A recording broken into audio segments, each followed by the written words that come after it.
پیر کامل صلی اللہ علیہ وآلہ وسلم۔ پیشکش عمیرہ احمد۔ میری زندگی کی سب سے بڑی خواہش بال پوائنٹ ہونٹوں میں دبائے وہ سوچ میں پڑ گئی، پھر ایک لمبا سانس لیتے ہوئے قدرے بے بسی سے مسکرائی۔ بہت مشکل ہے اس سوال کا جواب دینا۔ کیوں مشکل ہے؟ جویریہ نے اس سے پوچھا۔ کیونکہ میری بہت ساری خواہشات ہیں اور ہر خواہش ہی میرے لیے بہت اہم ہے، اس نے سر جھٹکتے ہوئے کہا۔ وہ دونوں آڈیٹوریم کے عقبی حصے میں دیوار کے ساتھ زمین پر ٹیک لگائے بیٹھی تھیں۔ ایف ایس سی کلاسز میں آج ان کا 8واں دن تھا اور اس وقت وہ دونوں فری پیریڈ میں آڈیٹوریم کے عقبی حصے میں آ کر بیٹھ گئی تھیں۔ نمکین مونگ پھلی کے دانوں کو ایک ایک کر کے کھاتے ہوئے جویریہ نے اس سے پوچھا، تمہاری زندگی کی سب سے بڑی خواہش کیا ہے امامہ؟ امامہ نے قدرے حیرانی سے اسے دیکھا اور سوچ میں پڑ گئی۔ پہلے تم بتاؤ، تمہاری زندگی کی سب سے بڑی خواہش کیا ہے؟ امامہ نے جواب دینے کی بجائے الٹا سوال کر دیا۔ پہلے میں نے پوچھا ہے، تمہیں پہلے جواب دینا چاہیے۔ جویریہ نے گردن ہلائی۔ اچھا ٹھیک ہے، مجھے اور سوچنے دو، امامہ نے فوراً ہار مانتے ہوئے کہا۔ میری زندگی کی سب سے بڑی خواہش، وہ بڑبڑائی، ایک خواہش تو یہ ہے میری زندگی بہت لمبی ہو، اس نے کہا۔ کیوں؟ جویریہ مسکرائی۔ بس 50-60 سال کی زندگی مجھے بڑی چھوٹی لگتی ہے، کم سے کم 100 سال تو ملنے چاہیے انسان کو دنیا میں، اور پھر میں اتنا سب کچھ کرنا چاہتی ہوں۔ اگر جلدی مر جاؤں گی تو پھر میری زندگی کی ساری خواہشات ادھوری رہ جائیں گی، اس نے مونگ پھلی کا ایک دانہ منہ میں ڈالتے ہوئے کہا۔ اچھا اور؟ جویریہ نے کہا۔ اور یہ کہ ملک کی سب سے بڑی ڈاکٹر بننا چاہتی ہوں، سب سے اچھی آئی اسپیشلسٹ۔ میں چاہتی ہوں پاکستان میں آئی سرجری کی تاریخ لکھی جائے، اس میں میرا نام ٹاپ آف لسٹ میں ہو، اس نے مسکراتے ہوئے آسمان کو دیکھا۔ اچھا اور اگر کبھی تم ڈاکٹر نہ بن سکی تو؟ جویریہ نے کہا۔ آخر یہ میرٹ اور قسمت کی بات ہے، ایسا ممکن ہی نہیں۔ میں اتنی محنت کر رہی ہوں کہ میرٹ پر ہر صورت آؤں گی، پھر میرے والدین کے پاس اتنا پیسہ ہے کہ میں اگر یہاں کسی میڈیکل کالج میں نہ جا سکی تو وہ مجھے بیرون ملک بھجوا دیں گے۔ پھر بھی اگر کبھی ایسا ہو کہ تم ڈاکٹر نہ بن سکو تو؟ ہو ہی نہیں سکتا، یہ میری زندگی کی سب سے بڑی خواہش ہے۔ میں اس پروفیشن کے لیے سب کچھ چھوڑ سکتی ہوں، یہ میرا خواب ہے اور خوابوں کو بلا کیسے چھوڑا جا سکتا ہے؟ امپاسبل۔ امامہ نے قطعی انداز میں سر ہلاتے ہوئے ہتھیلی پر رکھے ہوئے دانوں میں سے ایک اور دانہ منہ میں ڈالا۔ زندگی میں کچھ بھی ناممکن نہیں ہو سکتا۔ کچھ بھی ہو سکتا ہے۔ فرض کرو کہ تم ڈاکٹر نہیں بن پاتی تو پھر تم کیا کرو گی؟ کیسے ریئیکٹ کرو گی؟ امامہ اب سوچ میں پڑ گئی۔ پہلے تو میں بہت روؤں گی، بہت ہی زیادہ، کئی دن، اور پھر میں مر جاؤں گی۔ جویریہ بے اختیار ہنسی۔ اور ابھی کچھ دیر پہلے تو تم کہہ رہی تھی کہ تم لمبی زندگی چاہتی ہو، اور ابھی تم کہہ رہی ہو کہ تم مر جاؤ گی۔ ہاں تو پھر زندہ رہنے کا کیا کروں گی؟ سارے پلانز ہی میرے میڈیکل کالجز کے حوالے سے ہیں، اور یہ چیز زندگی سے نکل گئی تو پھر باقی رہے گا کیا؟ یعنی تمہاری ایک بڑی خواہش دوسری بڑی خواہش کو ختم کر دے گی، تم یہی سمجھ لو۔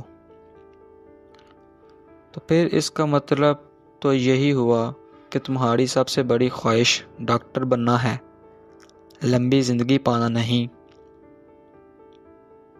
تم کہہ سکتی ہو، اچھا اگر تم ڈاکٹر نہ بن سکی تو پھر مرو گی کیسے؟ خودکشی کر کے یا طبعی موت؟ جویریہ نے بڑی دلچسپی سے پوچھا۔ طبعی موت ہی مروں گی، خودکشی تو کر ہی نہیں سکتی، امامہ نے لاپرواہی سے کہا۔ اور اگر تمہیں طبعی موت نہ آ سکی تو؟ میرا مطلب ہے جلد نہ آئی تو پھر تم ڈاکٹر نہ بننے کے باوجود بھی لمبی زندگی گزارو گی؟ نہیں، مجھے نہیں پتا۔ اگر میں ڈاکٹر نہ بنی تو پھر بہت جلد مر جاؤں گی۔ مجھے اتنا دکھ ہوگا کہ میں تو زندہ ہی نہیں رہ سکوں گی، وہ یقین کے ساتھ بولی۔ تم جس قدر خوش مزاج ہو، میں کبھی یقین نہیں کر سکتی کہ تم کبھی اتنی دکھی ہو سکتی ہو۔ رو رو کر مر جاؤ، اور وہ بھی صرف اس لیے کہ تم ڈاکٹر نہیں بن سکی۔ جویریہ نے اس بار اس کا مذاق اڑانے والا انداز میں کہا۔ تم اب میری بات چھوڑو، اپنی بات کرو۔ تمہاری زندگی کی سب سے بڑی خواہش کیا ہے؟ امامہ نے موضوع بدلتے ہوئے کہا۔ رہنے دو۔ کیوں رہنے دوں؟ بتاؤ نا۔ تمہیں برا لگے گا، جویریہ نے کچھ ہچکچاتے ہوئے کہا۔ امامہ نے گردن موڑ کر حیرانی سے اسے دیکھا۔ مجھے کیوں برا لگے گا؟ جویریہ خاموش رہی۔ ایسی کیا بات ہے جو مجھے بری لگے گی؟ امامہ نے اپنا سوال دہرایا۔ بری لگے گی، جویریہ نے اپنا پھر سے وہی جواب دہرایا۔ آخر تمہاری زندگی کی سب سے بڑی خواہش میری زندگی سے کیا تعلق ہے؟ میں اس پر برا کیوں مانوں گی؟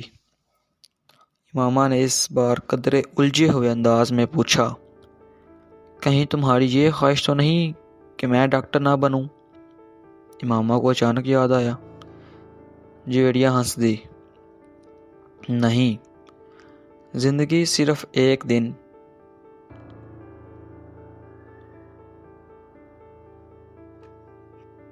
زندگی صرف ایک ڈاکٹر بن جانے سے کہیں زیادہ اہمیت کی حامل ہوتی ہے، اس نے کچھ فلسفیانہ انداز میں کہا۔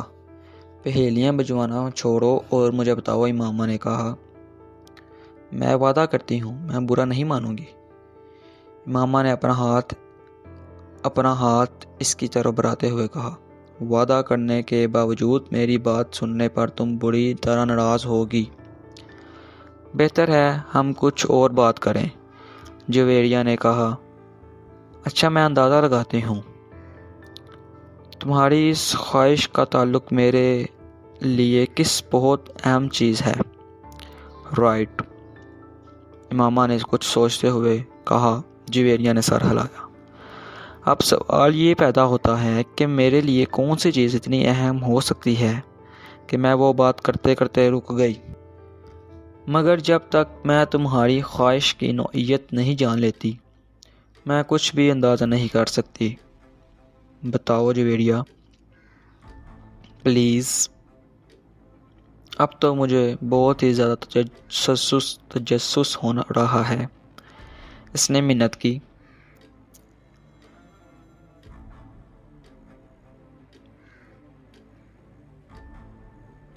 وہ کچھ دیر سوچتی رہی، امامہ غور سے اس کا چہرہ دیکھتی رہی۔ کچھ دیر کی خاموشی کے بعد جویریہ نے سر اٹھا کر امامہ کو دیکھا۔ میرے پروفیشن کے علاوہ میری زندگی میں فی الحال جن چیزوں کی اہمیت ہے وہ صرف ایک ہی ہے، اور اگر تم اس کے حوالے سے کچھ کہنا چاہتی ہو تو کہو، میں برا نہیں مانوں گی، امامہ نے سنجیدگی سے کہا۔ جویریہ نے قدرے چونک کر اسے دیکھا۔ وہ اپنے ہاتھ میں موجود ایک انگوٹھی کو دیکھ رہی تھی۔ جویریہ مسکرائی۔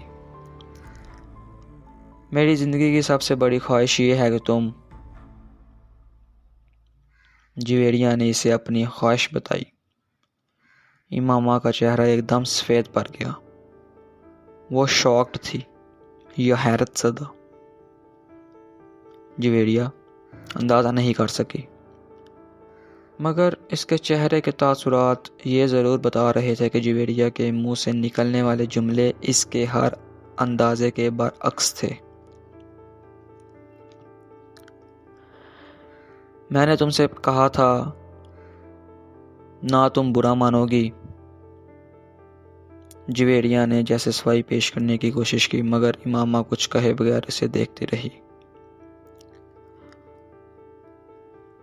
معیز حلق کے بل چلتا ہوا درد سے دوہرا رہا تھا۔ اس کے دونوں ہاتھ اپنے پیٹ پر تھے۔ اس کے سامنے کھڑے 12 سالہ لڑکے نے اپنی پھٹی ہوئی شرٹ کی آستین سے اپنی ناک سے بہتا ہوا خون صاف کیا اور ہاتھ میں پکڑے ہوئے ٹینس ریکٹ کو ایک بار پھر پوری قوت سے معیز کی ٹانگ پر دے مارا۔ معیز کے حلق سے ایک بار پھر چیخ نکلی اور اس بار سیدھا ہو گیا۔ کچھ بے یقینی کے عالم میں اس نے خود سے 2 سال چھوٹے بھائی کو دیکھا جو اب بغیر کسی لحاظ اور مروت کے اس ریکٹ سے پیٹ رہا تھا جو معیز کچھ دیر پہلے اور اسے پیٹنے کے لیے لے کر آیا تھا۔ اس ہفتے میں ان دونوں کے درمیان ہونے والا یہ تیسرا جھگڑا تھا اور تینوں بار جھگڑا شروع کرنے والا اس کا چھوٹا بھائی تھا۔ معیز اور اس کے تعلقات ہمیشہ ہی ناخوشگوار رہے تھے۔ ان کا جھگڑا بچپن سے لے کر اب تک تھا، صرف زبانی کلامی باتوں اور دھمکیوں تک ہی محدود نہیں تھا، مگر اب کچھ عرصے سے وہ دونوں ہاتھا پائی پر بھی اتر آئے تھے۔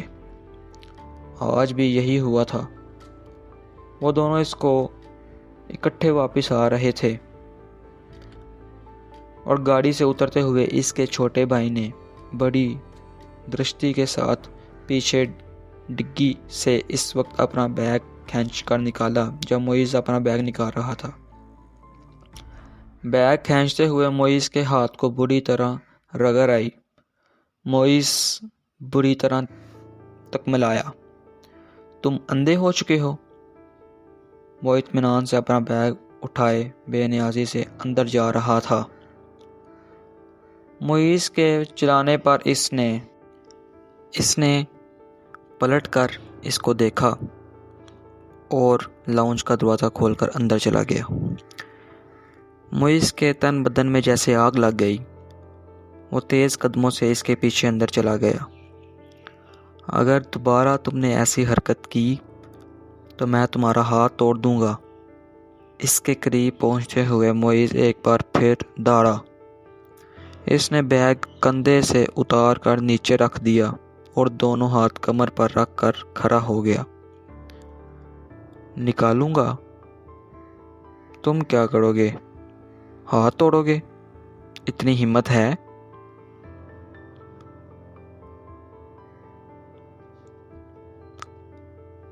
یہ میں تمہیں اس وقت بتاؤں گا جب تم دوبارہ یہ حرکت کرو گے۔ معیز اپنے کمرے کی طرف بڑھا، مگر اس کے بھائی نے پوری قوت سے اس کا بیگ کھینچتے ہوئے اسے رکنے پر مجبور کر دیا۔ نہیں، تم مجھے ابھی بتاؤ۔ اس نے معیز کا بیگ اٹھا کر دور پھینک دیا۔ معیز کا چہرہ سرخ ہو گیا۔ اس نے زمین پر پڑا ہوا اپنے بھائی کا بیگ اٹھا کر دور اچھال دیا۔ ایک لمحے کے انتظار کیے بغیر اس نے